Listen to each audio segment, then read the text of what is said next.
In the Emerald Isle, something unexplainable is happening.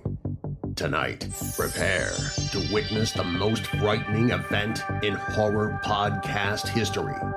A journey into the depths of horror history. First Class Horror presents the Class Horror Cast. Evil wears many masks, but pure horror wears only one. Support First Class Horror on Patreon for as little as $1. Can't get enough of the horror? Carve yourself a deal from official merchandise, only on Teespring.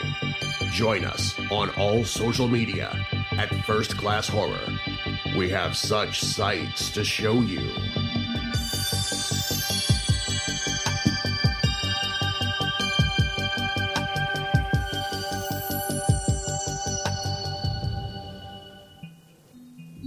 Joe Russo is a writer, director and producer, best known for his movie The Au Pair Nightmare, which he co-wrote and directed. He was also one of the driving forces behind the Nightmare Cinema on Shudder and producing Postmortem with Mick Garris. Joe has worked with and continues to work with companies like MGM, Netflix, Shudder, Skydance and many more. He's one of the top producers in the industry and a top prospect in writing and directing, all while finding the time to record his own podcast, Hollywood Hangover. Joe has some great insights into the movie making industry and with a real focus on horror. During our chat, we talk about his journey, advice for aspiring creatives, the Halloween franchise, and much more. He tells some never heard before stories and gives us a glimpse inside his extensive knowledge of the industry and the genre. I hope you all enjoy this episode as much as I did.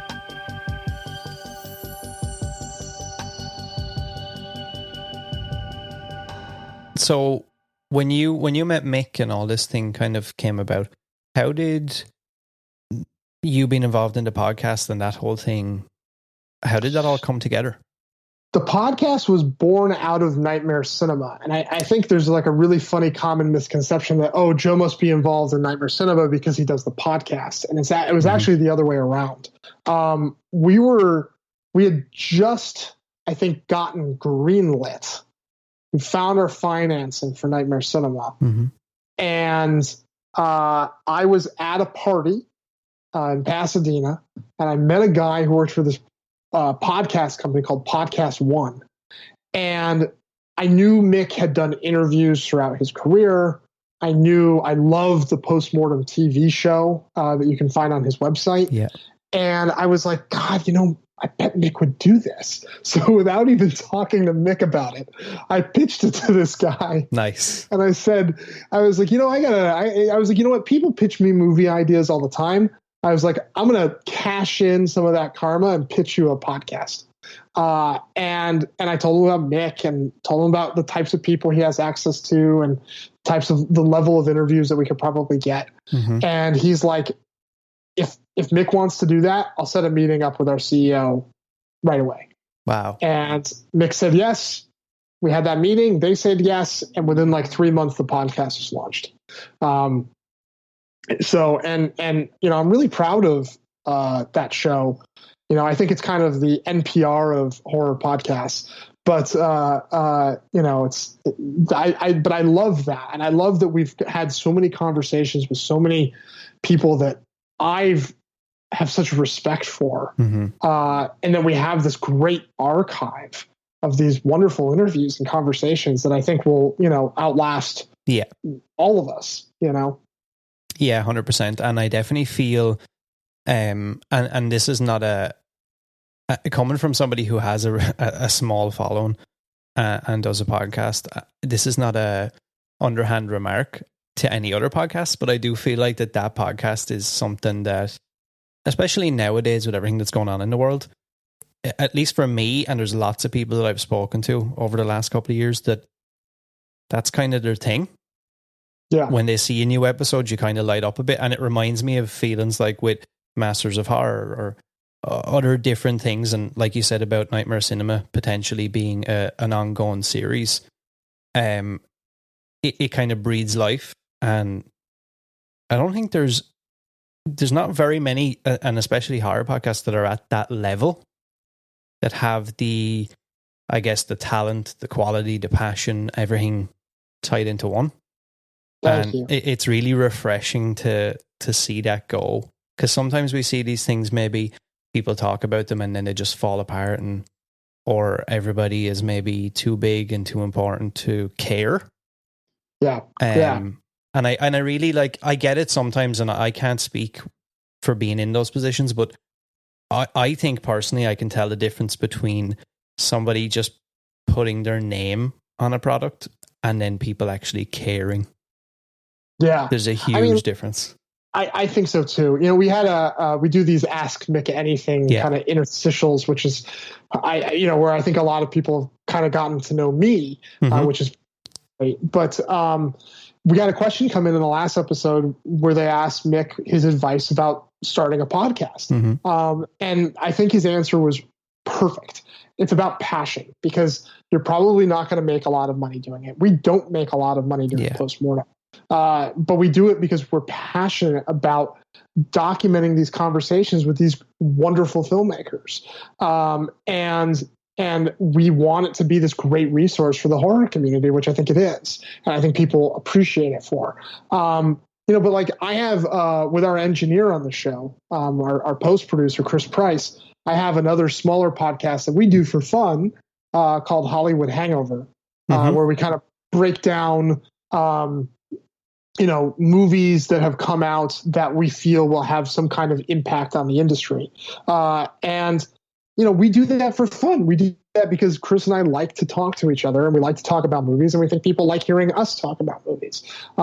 We do it because we're passionate about it. And I think Mick is passionate about these conversations that he has with these other, his peers and his creative peers. And that rings true, and I think that's really, where the best podcasts tend to generate from. Yeah. And it's really nice to, as somebody who's been a horror fan probably my entire life, and I know there's lots of people who feel the same. It's so nice now to have things like the podcast that feel like a staple, and things like Shudder, for example.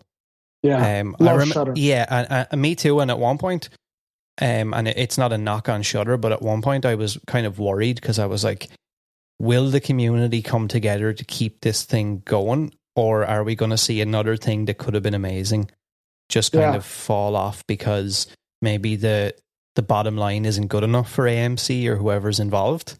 Maybe they'll look at it and go, nah, you know what, we're just gonna.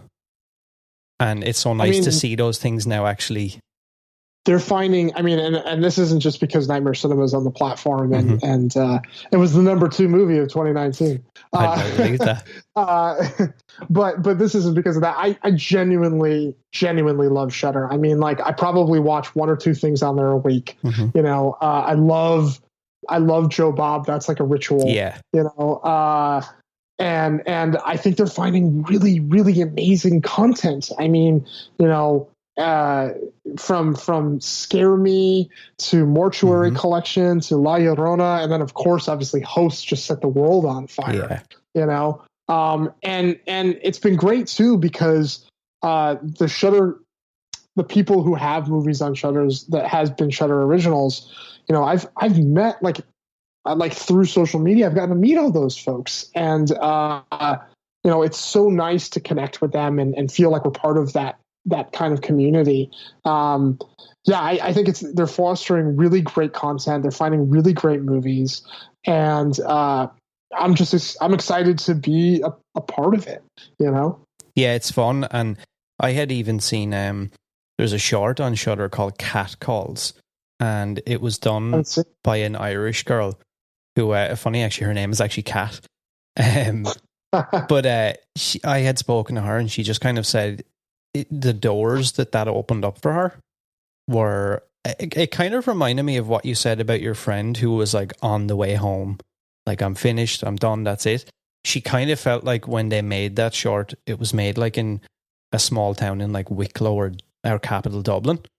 And she was like, this is probably my, maybe my last shot at making this a thing. And then when they picked it up, it just kind of reinvigorated her whole, not passion, but it started to become real again. Yeah. And she's got some stuff in the pipeline now that she attributes, I think, mainly to Shudder.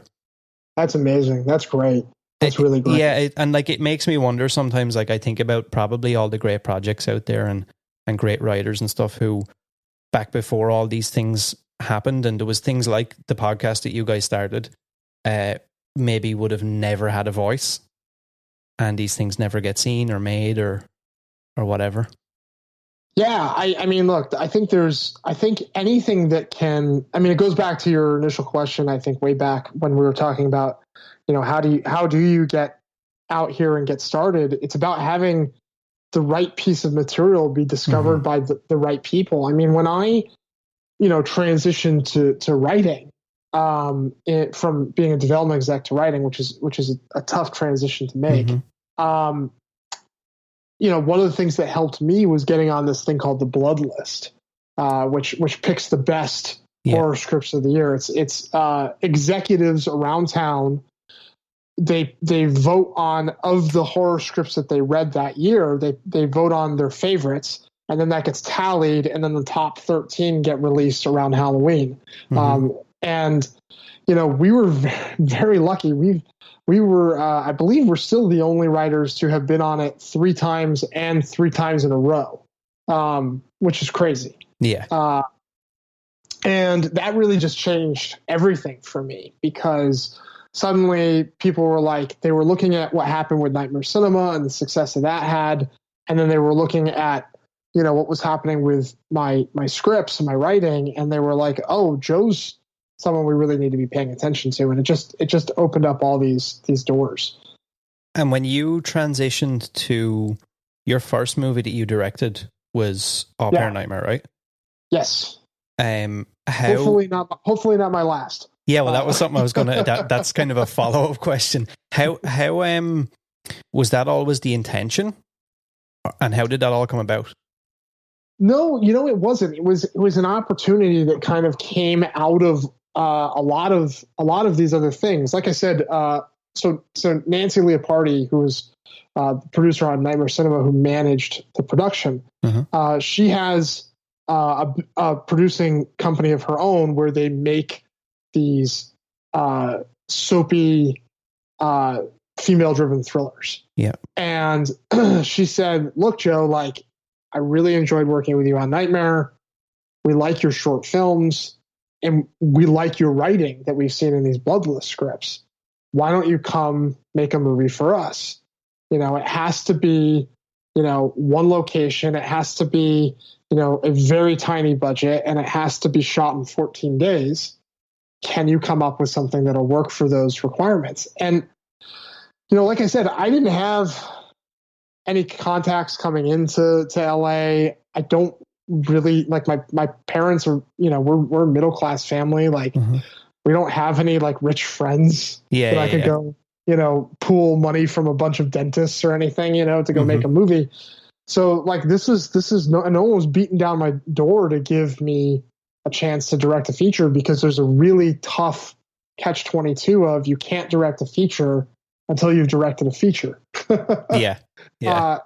And so I was like, I gotta, even though it's kind of horror adjacent, I was like, I have to try to make the most of this opportunity, because who knows, it could be the thing that gets me my next directing job, and so, luckily, it's been pretty warmly received, and people seem to enjoy kind of the underlying horror insanities that I've kind of wedged into an otherwise, lifetime-y kind of thriller.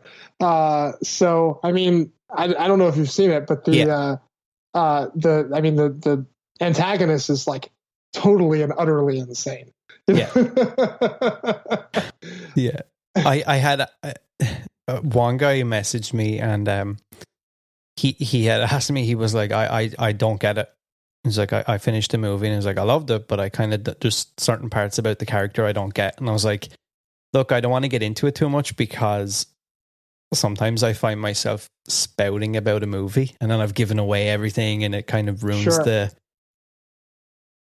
twist. Yeah. And there's some real twists in that movie too. That was I mean, it's a really twisty turny little thriller.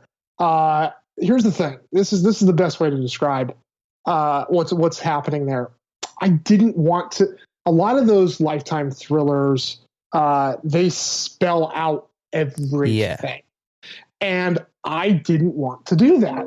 I was really conscious of that, and I was like, I want to send them home, whether they love it or they hate it, with something that they have to think about, and I want you to know the truth, like what happened, but like to wonder just how insane this character truly was. I felt like if we held just a little bit back, it would leave you thinking about it more.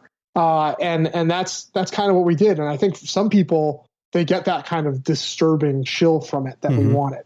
And then I think some people who are more conditioned to having every little detail spelled out might be like your friend saying, was like confused because he's like, I really like it, but it was like, I'm like kind of, I can't draw it all together. And I was like, well, that's kind of the point. Kind of the point. I mean, like my thing is, if someone is truly, truly as far gone as Alessandra ends up being revealed to have been, you're never going to understand that motivation because the only person it makes sense to is her. Yeah. You know? And I kind of felt like, and I don't think he meant it in a bad way. He was just like, can you ask that question for me so I can have it cleared up? And like you said, I think there's some people who are conditioned to, I've got to have it kind of laid out for me exactly. And I was like, but that, what you've just said to me was exactly the intention, I would imagine, because we're talking about it right now. And this could have just been another Lifetime movie that was like, nah, whatever, it's cookie cutter. Yep.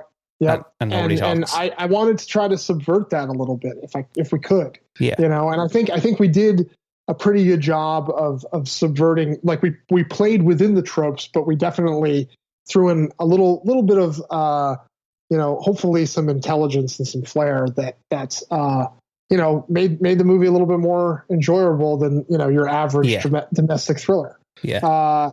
And the other thing too that I was really cognizant of was I wanted to get really good performances because I knew that I didn't have we do have that one stunt, but which everyone remembers. But we didn't have a lot of money for big stunts, and we didn't have a lot of money for any and they wouldn't let me do any gore. They wouldn't let me do anything super graphic. I mean, there was a whole when one character gets injected with a needle, I had a really great shot that we did where we rack focused from the needle squirting out a little liquid to her eye. And it was so cool. And I loved how it played. And they were just like, it's too scary. And they made me take it out. Did you have that, when you got that opportunity, did you have that story and that script ready to go? Or it was something that you came up with after the fact? It was something we came up with after the fact. Okay. They kind of said, come pitch us some ideas. And it was really, really kind of fortuitous. My friend Amitabh Clem, who is a really wonderful writer, he pitched me kind of the bones of the idea. Yeah. And the thing that I loved about it was the exploration of this culture of celebrity. And kind of how people can become so obsessed and so attached to these celebrities who they've never actually met in real life. And that wasn't something I was like, that's a really interesting psychosis to explore in this type of movie. So that's kind of where I that's why I latched onto the idea. I think that's why the producers latched onto the idea. I think that's why, we pitched that idea to them in June of 2018, and we were shooting by May of 2019. So it was like a really, we wrote the script in December, January, and we were in prep by April. So it was amazing, but I think it only was that fast because it was such a formulaic genre that like there's such an assembly line of these movies that we kind of jumped on the assembly line, but we also were like doing little things like kind of beneath the surface to try to, make it hopefully stand out a little bit. Yeah, you could definitely feel that. Yeah, thank you. I appreciate that. We really aimed to do that. I'm really proud of what we accomplished, especially something that we had to shoot in 14 days. I know you're super busy, so I have a couple of final quick fire questions. Awesome. So if you could write or direct or produce any entry in any existing horror franchise or IP, what would you choose and why? Halloween. Yeah. Yeah. I mean, Halloween's my favorite movie. And I just find Michael Myers to be so iconic. And it's a space I would love to play in. I'm really digging what Blumhouse is doing. I certainly had some plot issues with the last one, but I love the look and style and feel, I think there's so much more that can be mined from that character if they don't end up murdering him for good. So yeah, it's going to be interesting to see. Two questions actually about that. How did you feel about how they portrayed Jamie Lee's character in the newest one? And what are your thoughts on the scene where, spoiler alert, the doctor puts on Michael's mask? So you touched on this. You touched on my biggest issue with the movie, which is that I find that whole transition with the doctor to be totally forced and plot driven. And not character driven. I know. Sorry, Ryan Turek. I actually, my preference, if I had to pick, between any of the movies, I think H2O had the stronger Jamie Lee character. Then I think that version of the character made more sense for someone who was traumatized than the one we got in Halloween 40. Now, that being said, I think there was a really easy fix to that movie. And what I probably would have done is I think you could have kept a lot of what was already there. But rather than having the doctor go crazy and do something completely out of character that made no sense, if Jamie Lee Curtis really wanted to bring Michael Myers to her little Home Alone house, I think she would have gone hunting for him. You know what I mean? Yeah. Like, as soon as he was back in town, I think what she would have done is go hunting for him and try to draw him to that house. And I feel like that would have fixed the kind of, we don't know how to get Michael to the house issue. And it would have felt more in line with this like tough survivalist character, Yeah. And I think the rest of the movies could have pretty much essentially stayed the same. And it would have, I think, strengthened her character and also fixed that kind of weird plot point. But look, it's easy to armchair quarterback. It's harder when you're in the moment. I had this kind of exact conversation with somebody else earlier this week, and they kind of said exactly what you've just said. So I feel like that those thoughts might be across the board for a lot of people. I mean, I love the Halloween franchise, even from the worst. I mean, right now I'm wearing a Resurrection t-shirt. I was just going to say. And I'll just take Michael Myers in any way I can get him. But yeah, I love what Blumhouse do, and Ryan and Jason and all the guys over there. But there was just, like you said, there was a few little things I would have liked to have seen changed around. Okay, so but again, when you're in the heat of the moment and you are making a movie, it can be really, really tough.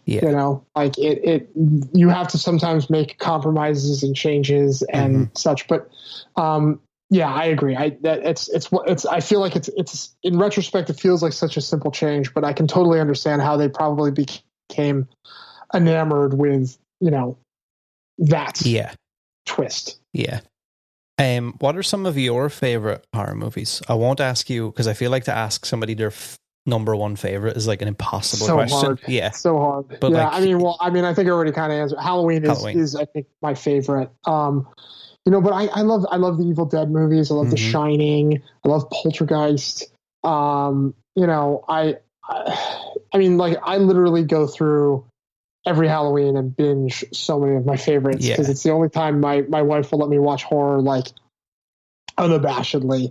I mean, Gremlins, American Werewolf in London. There's so many. I really like Nightmare 3, Dream Warriors. I really like Friday the 13th 4 and 6. I have I even love rewatching some of like the older the lower tier franchise entries as well. So I think I have just as much of an unhealthy addiction to horror as most of us do. Yeah. That kind of ties into my follow up to that, I guess. Do you have any what you would consider probably guilty pleasure horror movies? Like, for example, I will watch things like Halloween Resurrection, Urban Legend, Valentine, all those kind of cheesy slasher movies. I like Urban Legend. Urban Legend's a fun one. Yeah. I enjoy I Know What You Did Last Summer, Yeah, me too. I think that's kind of a guilty one because it's kind of a little it's like a really clunky version of Scream, but I love Scream. Scream and Halloween are probably my favorites. I don't know how I missed that, but guilty pleasure horror movies. Oh God, what's a good one that I watched that my wife hates? Sometimes I watch just like stupid movies. Like I like one I really love revisiting around Halloween time is Ernest Scared Stupid. Oh, it's so good. Which is it's not a good movie, but I love it. You know what? I didn't realize as well. Somebody asked me about this a while back, and I feel like that movie now when I look at it, I'm like, I feel like this is like kind of scary. Like I was surprised with some of the stuff. There is I'm a like, wow, legitimate jump scare when the creature's under the bed. It is a top tier jump scare. Yep. I was actually surprised. I had forgotten how because like you think Ernest and you're like, okay, this is going to be like a really like weird kind of campy thing, but there was a couple of moments in it I was like, I kind of even wonder how they got this in here. Yeah. I'm going to have fire trucks going by in 3, 2, 1. We live literally across the street from the fire station. Oh, really? Wow. Yeah, actually, funny you mentioned that. I live like maybe 20 seconds walk from one. Yeah, that's probably more where we are too. So it's anyway. Okay. What's any other ones? So let's see. What do you have coming up in the future? Then is there anything you can talk about? I generally the answer to that question is no, but is there anything or there's a couple things that I'm attached to that have already been announced. I mean, I think it's pretty public knowledge that we're talking about Nightmare Cinema 2, which we already talked about. I'm a producer, one of the producers on the Hulk Hogan biopic. Yeah, I see that. So I'm very excited about that one. Are you a wrestling fan? A huge wrestling fan. Me too. I've been a wrestling fan since I was a little kid. Me too. So this is kind of a dream come true project. And we're hopeful that we can get that done this year, but COVID's just made everything so clunky. There is another one that was been announced that I'm attached to is that one at Skydance. It's called The Greatest Beer Run Ever. The director of Green Book, Peter Farley, is directing. So we're excited about that. Have high hopes for that. But yeah, as far as stuff that I'm writing, there's a couple projects that we're hoping will go this year. Some of them are horror, some of them are thrillers. But again, so much of it just depends on coronavirus and dealing with the pandemic and making sure it can be done safely. But luckily right now, we actually just sold a project to a studio. So that's great. And that will keep me very busy writing and very happily employed for a little bit. So I can kind of hopefully ride out the rest of the storm. Yeah, that's always good to hear, because I think we hear a lot of, and it's true, there's a lot of horror stories out there right now with the pandemic, all over the world, people losing jobs, industries falling apart, and then to hear like that, you've got something, I guess, even for selfish reasons, mentally, emotionally, can keep you on the right track. And it's nice to see that there is that still there, that glimmer of hope. Yeah, I mean, I'll tell you, last year was one of the hardest years I've had in LA, because all I was doing was fighting for all of my project's survival, just trying to see if I could keep all of the elements together. It was a really rewarding year in that I had 2 movies released last year, and that was exciting. Mm-hmm. But behind the scenes of that, it was really fighting to ensure that these projects would make it into 2021. And for the most part, I think a lot of them have. And I mean, in a perfect world, this will be the busiest year of my career. Yeah. But we live in a very imperfect world, so we'll just have to see. Okay, so 3 final things then. Yes. What advice would you? I know we kind of touched on what advice would you give somebody looking to get into the industry? Maybe a more general, for somebody following their passions. Like, do you have any advice for keeping motivation? I don't want to call it a ritual, but like somebody like you've got to be, in a way, you've got to be very precise, pinpoint, and keep everything, like you said, keep everything together. You can't binge watch Netflix for 12 hours a day and kind of do whatever.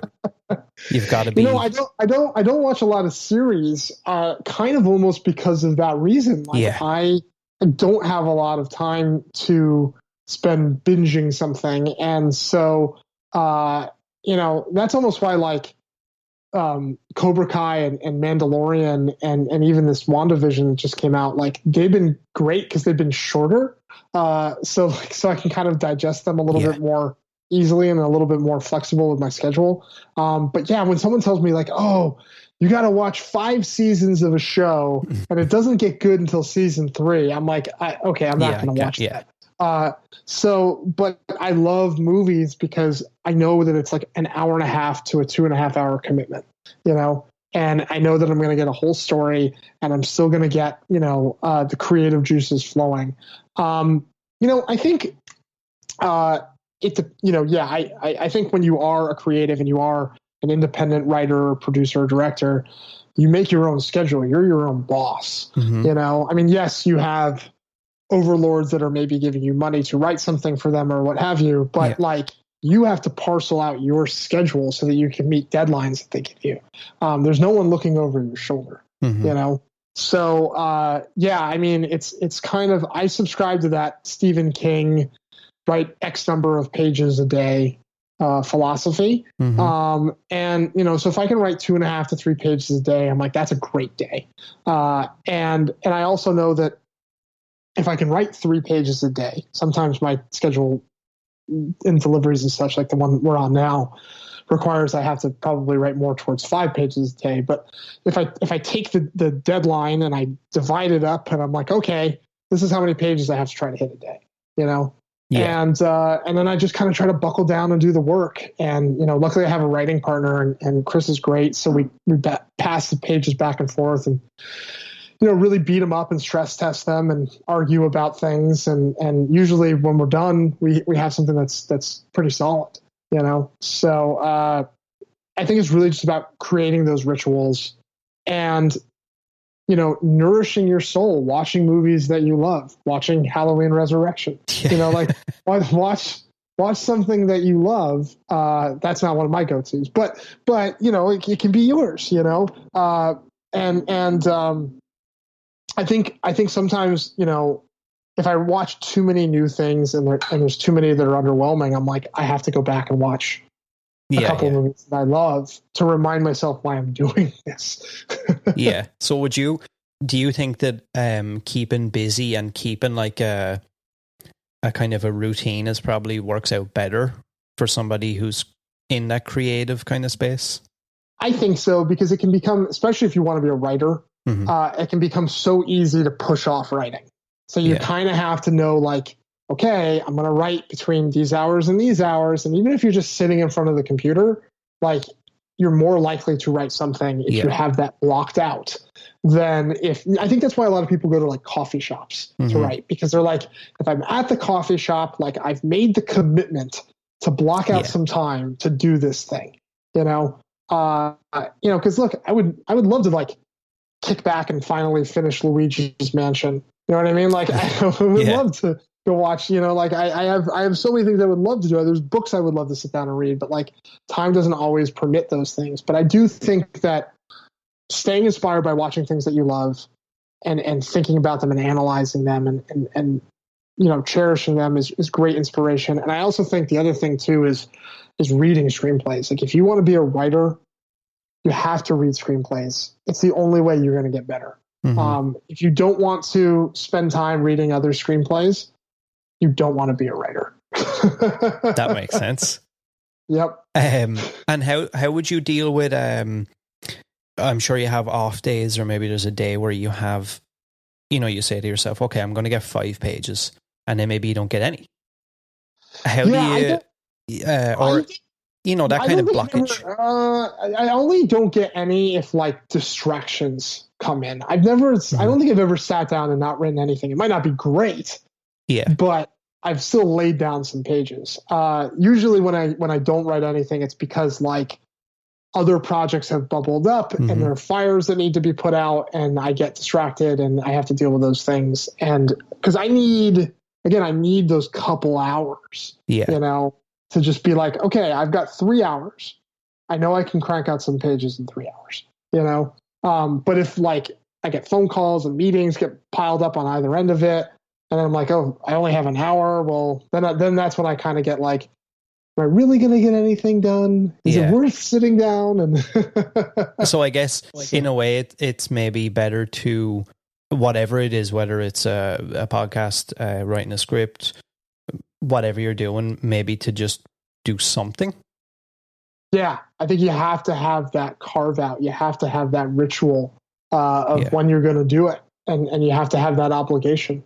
I mean, like even if you look at our output for Postmortem, we have content come out every single week. We have 2 interviews a month, and we have 2 AMAs come out a month, and that requires us to constantly be looking for the next interviews and constantly be looking for questions to field for AMA.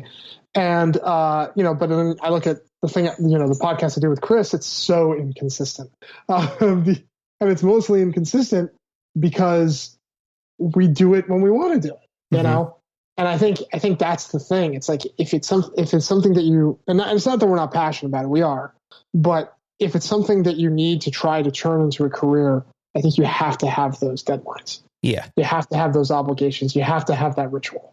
Yeah, 100%. Even I've seen that on a really small scale, just in the last year. That consistency and making it even if you've got a full-time job and it's something you want to make into your career in the future or get you into a certain area, you've got to treat it like a job. You can't. There has to be a part of you, like you said, that blocks out time. I've got to do this. Yeah, when I was working as a development executive and I was getting paid to service my boss's projects essentially and find things that could become projects for him, it was really hard to write, because I was so mentally exhausted by focusing on other people's things. But, Chris and I would still try to get logged like an hour a day at least, just to get 1 or 2 pages in. And that allowed us to get better at writing. And that allowed us, when I did leave that job, to have a great script that allowed us to go get representation from a lit manager. And then that kind of started, the ball rolling. But it took that practice and that time investment. Yeah. Okay, so second last thing, why horror and what keeps you interested? Why horror? Again, I think it's just one of those things that goes back to when I was a kid. I loved Halloween. Excuse me, dog. He agrees. I loved Halloween. I loved Ghostbusters.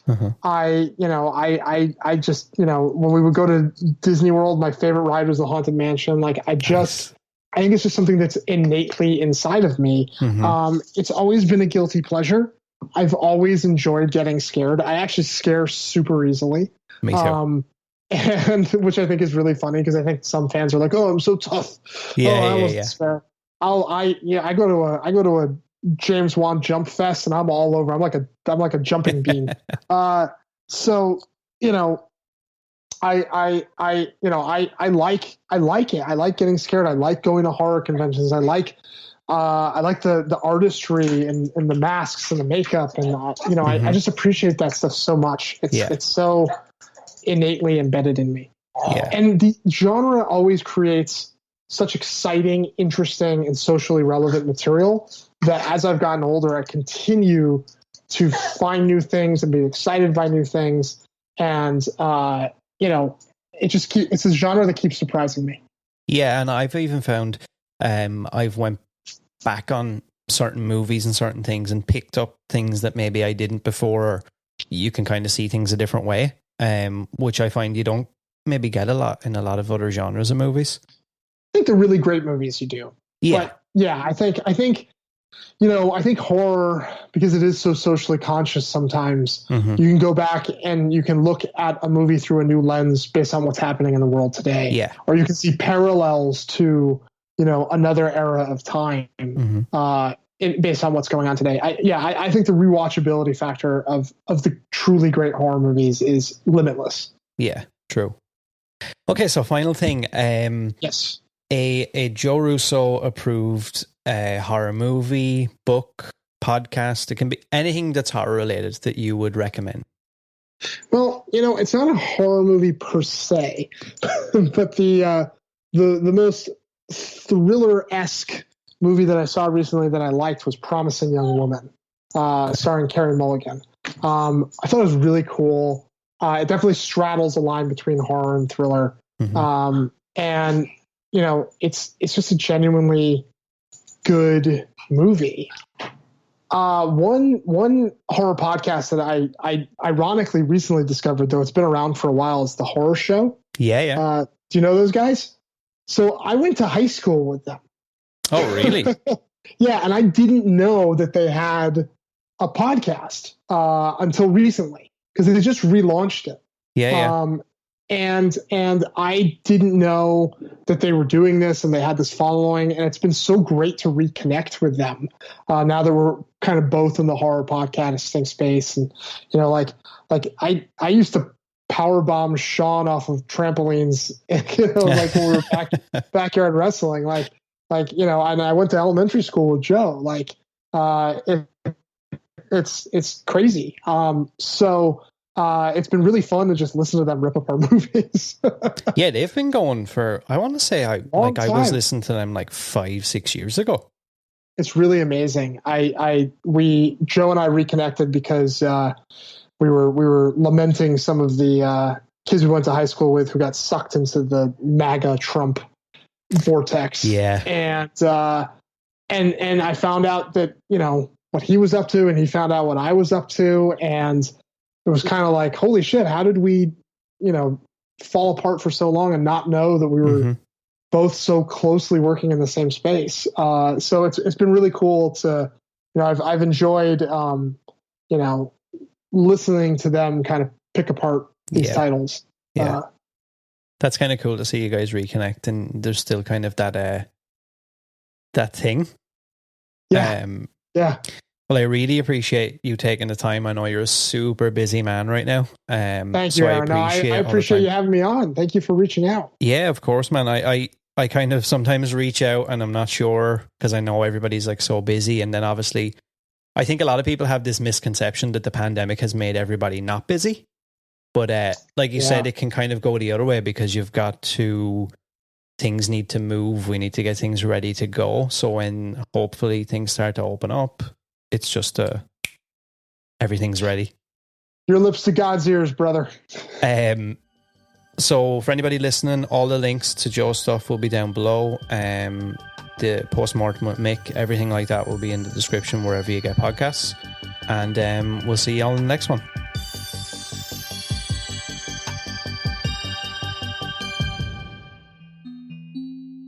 Support First Class Horror on Patreon for as little as $1. Can't get enough of the horror?